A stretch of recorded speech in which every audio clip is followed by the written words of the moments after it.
Now let's go.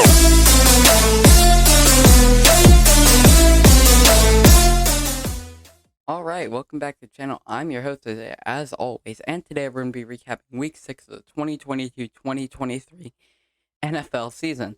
So let's get into it. Starting off this week, we had the Commanders and the Bears play in another stale Thursday night game. I don't want to talk about this game. Nothing happened. Carson Wentz broke his fingers, and that's the most interesting that happened. Moving on. Alright, clicked on the video for this reason. Here it is. I am sorry, Giants, for doubting you guys. I had you guys going 4-13 prior to the season, and you guys already have 5 wins in 6 games. I've been thoroughly impressed by your performance so far. Because I've continued to outdo expectations and continued to fight back. Brian Dable is a Coach of the Year candidate. Daniel Jones is having a career year, and Saquon is looking like he's at his best form.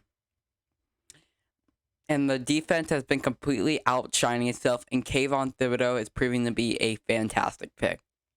You happy? There's your Giants apology. Alright, now, let's actually talk about the game. Ravens, stop blowing leads. All 3 of Baltimore's losses, they had a 10-plus point lead heading into... They had a 10-plus point lead at one point. 2 of them were in the 4th quarter. Ravens, you have to stop blowing leads. Lamar Jackson has really not looked great these past few weeks. Have looked like a clear MVP candidate. I don't know. It's just really been questionable. Next we have the Colts and the Jags. Oh my goodness. What was this game? It was surprisingly interesting though, not gonna lie.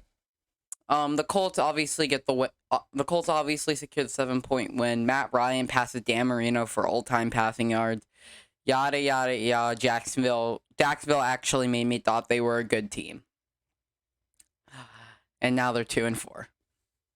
Next, you have the Browns and the Patriots. Can the Patriots just stop being good, please? I think the entire AFC East can agree that we just want them dead. And they just will not go down. They are on a 2-game winning streak where they outscored their opponent by, where they've outscored their opponents, 70 to 15. It's crazy what New England's doing. And they'll continue doing it, I guess. I hope they don't. They play the Bears next week, though, so they got an easy test next week. Their easiest test in these last 3 games. I'm next with the Bengals and the Saints. Little fun fact here, the Bengals are yet to beat a starting quarterback. So Bengals fans, don't get too excited about this game. The Saints were literally missing their entire receiving core, their starting corner, and their quarterback. And you guys still barely won. Come talk to me when you guys beat a team with a starting quarterback. I'm actually with the Buccaneers and the Pittsburgh Steelers. Bucks! What happened? So embarrassing in so many different ways. You guys didn't just lose to Kenny Pickett. You lost to Mitch Trubisky, who made clutch plays against you guys. What was that? Tom Brady looked awful that game. I just can't explain it. It's an unexplainable loss that this Tampa Bay team took, and it's an unexcusable loss. Tom Brady says there's been some bad football being played. How about you include yourself in that conversation as well? That's why we have so many 500 teams in the league right now. Speaking of 500 teams, here are 2 500 teams between the Niners and the Falcons. Falcons get a very good win here. Arthur Smith is continuing to coach a very good team. Marcus Mariota is looking like a solid quarterback. And, yeah, Jimmy Garoppolo looked pretty bad that game. Very disappointing. I'm going to say the Jets and the Packers. So another team that I was very low on that actually plays in MetLife Stadium.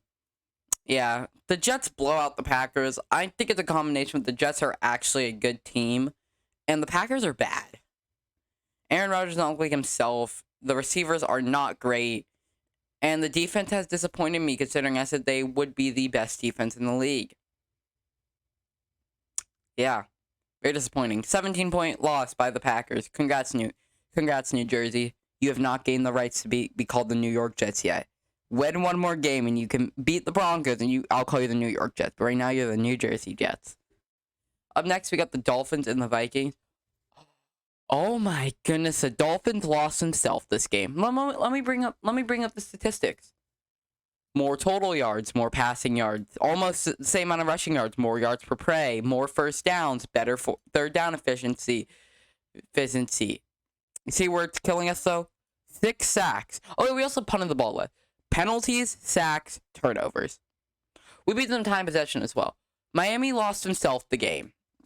A Jalen Waddle fumble was not what we wanted, to say the least. That completely lost us the game. Tyreek and Waddle, besides that, looked really good, though, and Tua comes back next week. Vikings, please win a quality game. Just one. I ask of you two. You play a very good team and get destroyed, and that's the only team that you've proven the only proven team you've played, and you got blown out by them. Please, can someone, please, Minnesota, win a quality game? Because this was not a quality game. You guys look like by far the worst team in this game. Too bad Miami cannot stop turning the ball over. Can't wait to have Tua back. Up next, we got the Panthers and the Rams. I don't know what you expected. The Panthers literally had P.J. Walker starting at quarterback. Oh, yeah, then he got hurt, so they put up Jacob Eason. McCaffrey continues to be their only resemblance of what you would call an offense, and the Rams are still very disappointing. Panthers, I'm pretty sure the Panthers have scored the same amount of points on defense as they have on offense, and I wouldn't be surprised if that's a true fact. I'm not going to fact check that. Panthers are bad. Rams are disappointing. No takeaways from this game.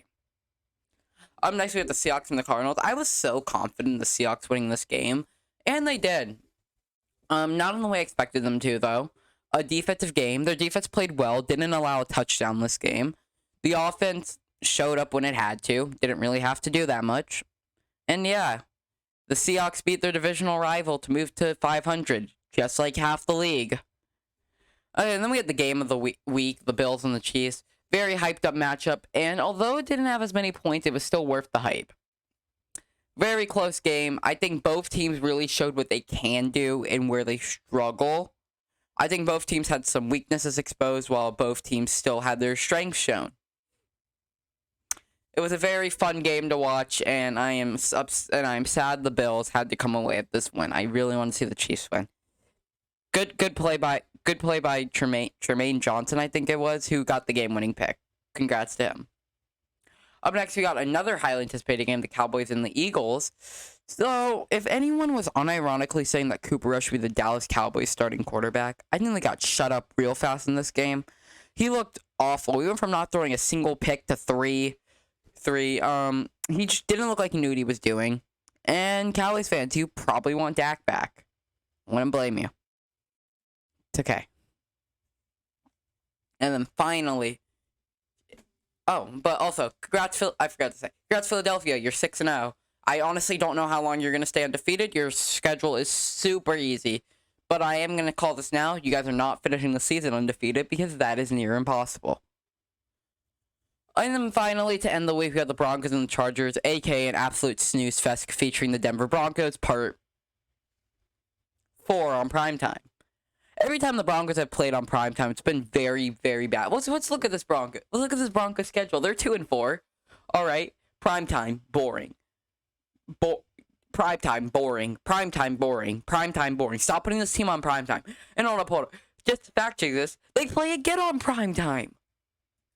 Stop putting this team on primetime. Congrats Chargers are moving on to 4-2, I guess. You went off a muffed punt, basically. Broncos, give the ball to Melvin Gordon more. And please stop letting Russ cook. The kitchen is on fire. Alright, well, that's going to be all for today's video. Remember to like, subscribe, and the notification bell. And as Russell Wilson would say, Broncos country, let's ride.